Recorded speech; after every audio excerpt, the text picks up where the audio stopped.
Excel кестелік процессорында нейрондық желі құрамыз. Біз RBF нейрондық желі, яғни радиалды базистік функциялары бар желі құратын боламыз.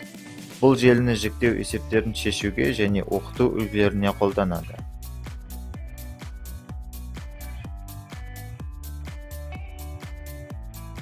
Бізде нысанның 3 класы бар. Класс 1, класс 2, класс 3. Әр нысан 2 белгіге ие. Біз оларды x1 және x2 деп белгіледік. Белгісіз үлгінің класын оның белгілеріне қарап анықтау қажет. Ең алдымен Евклид қашықтықты анықтаймыз. Себебі бұл қашықтық RBF желісінің негізгі ұғымының бірі. Бұл қашықтықты анықтау үшін x1 және x2 туындыларының қосындысы квадрат түбірінің функциясын пайдаланамыз.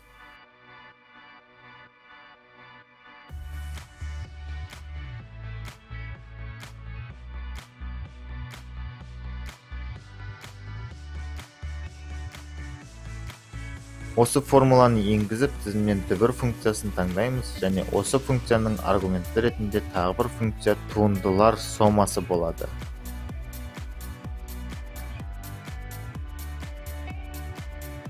Бірінші жиым B4 пен C4 аралығындағы диапазон.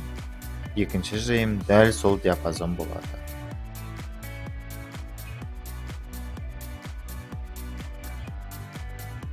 Автоматты толтыруды пайдалана отырып D4 пен D19 аралығындағы диапазонды толтырамыз.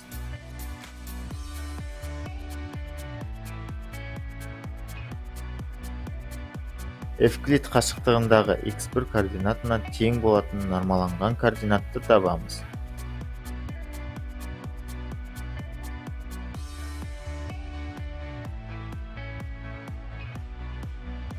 Және диапазонды i19-ға дейін толтырамыз. Екінші нормаланған координатты дәл осындай табамыз.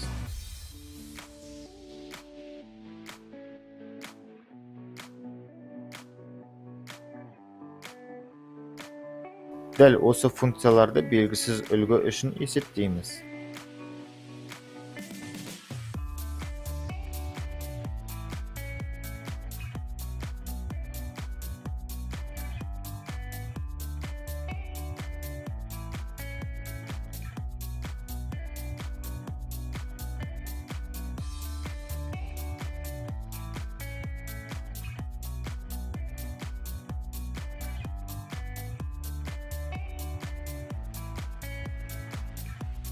Әрі қарай белсендіру функциясын және де дәл осы функцияларды белгісіз үлгі үшін есептейміз.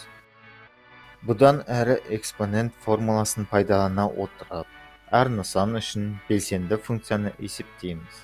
Және экспоненттер дәрежесіндегі нормаланған координаталар туындысының қосындысын x-1, x1 белгісіне және белсендіру функциясының квадрат бөлгіштеріне есептейміз.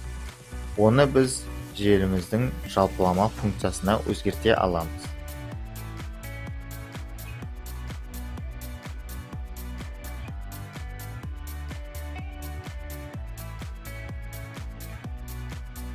Тізімнен экспонент функциясын таңдап, алдымен алым дәрежелерін толтырамыз.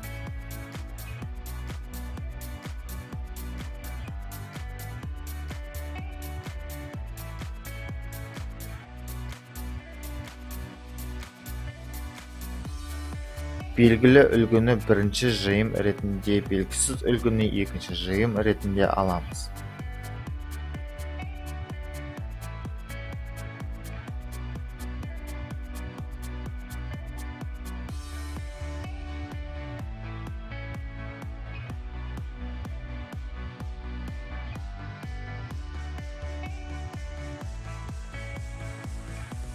Белгісіз үлгі әр нысан үшін тұрақты болғандықтан F4 функциясын пайдаланамыз.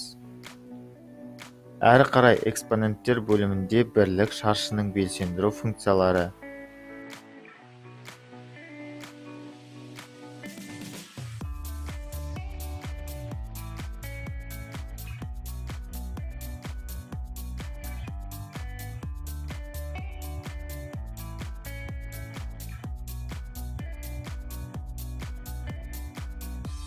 әр нысан үшін A23 ұяшығы сақталады. Сондықтан біз оған абсолюттік сілтеме жасаймыз.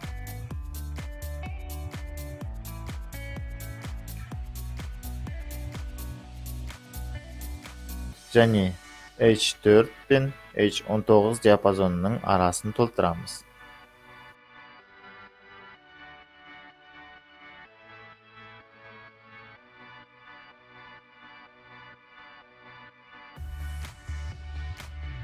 Енді H26 мен H28 диапазондарының аралығын толтырамыз.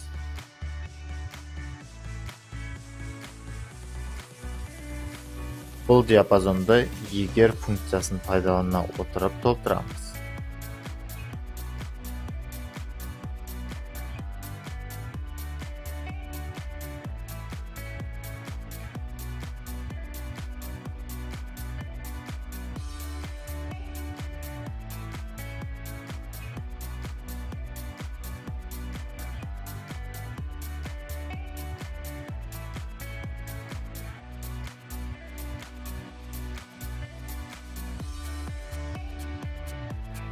Біз класс диапазонын таңдаймыз.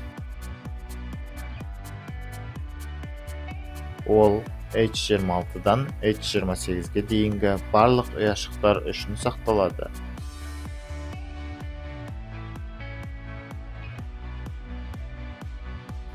Критерий ретінде өз классымызды аламыз.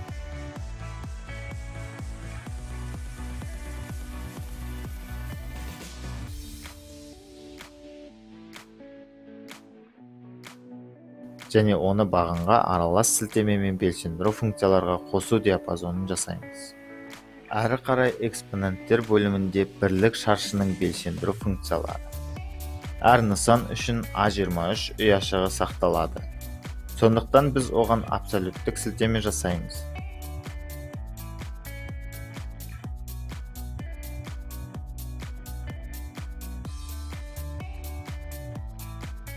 Енді белгісіз үлгінің класын анықтаймыз.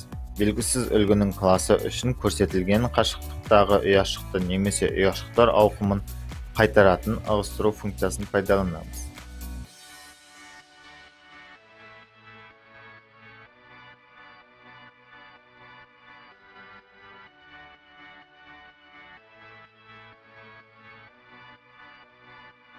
Ығыстыру функциясын таңдаймыз.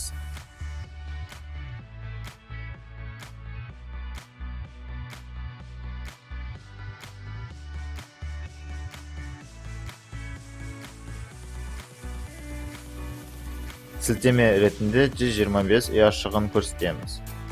Ол абсолюттік сілтеме болады.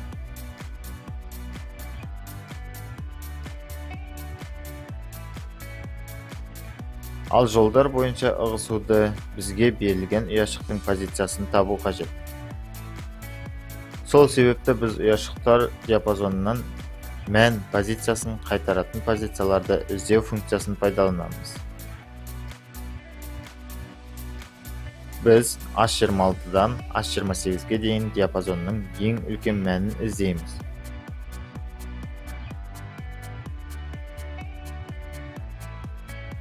Сондықтан max функциясын пайдаланамыз. Және H26-дан H28-ге дейінгі диапазонды көрсетеміз.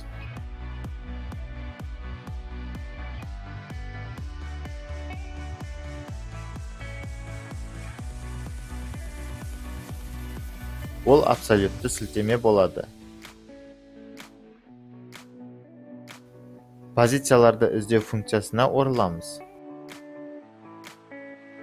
Қарастыратын диапазон ретінде H23 пен H28 аралығындағы диапазондарды таңдаймыз.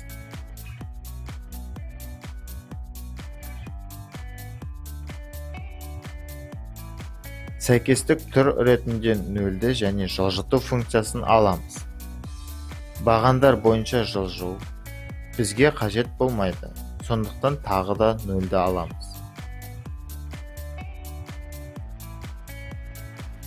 Көріп отырғанымыздай, программа берілген үлгінің екінші классқа жататынын анықтады. Енді A, F, I сомасының функциясын табамыз.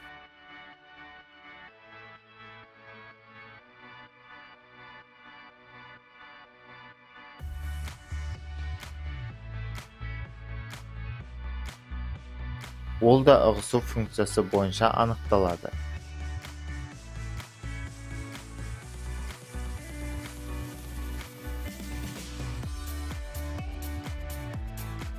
Енді H25 ұяшығына сілтеме жасаймыз.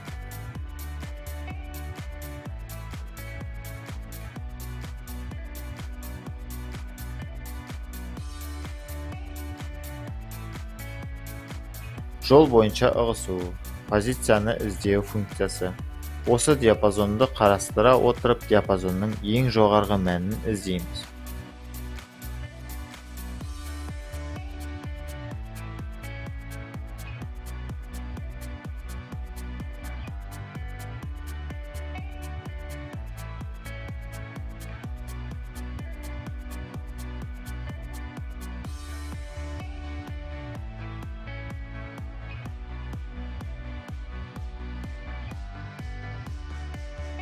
Сондай-ақ сәйкестік түрі 0.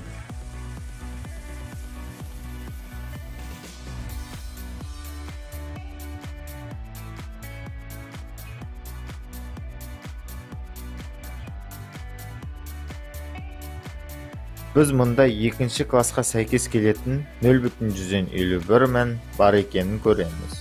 Осылайша бізге белгісіз болған үлгінің екінші классқа тиесілі екенін анықтадық. Абсолюттік сілтеме пайдаланғандықтан, үлгіге жаңа параметрлер қосуға, олардың евклид қашықтығын табуға, нормаланған координаталарын табуға және осы үлгінің класын анықтауға болады.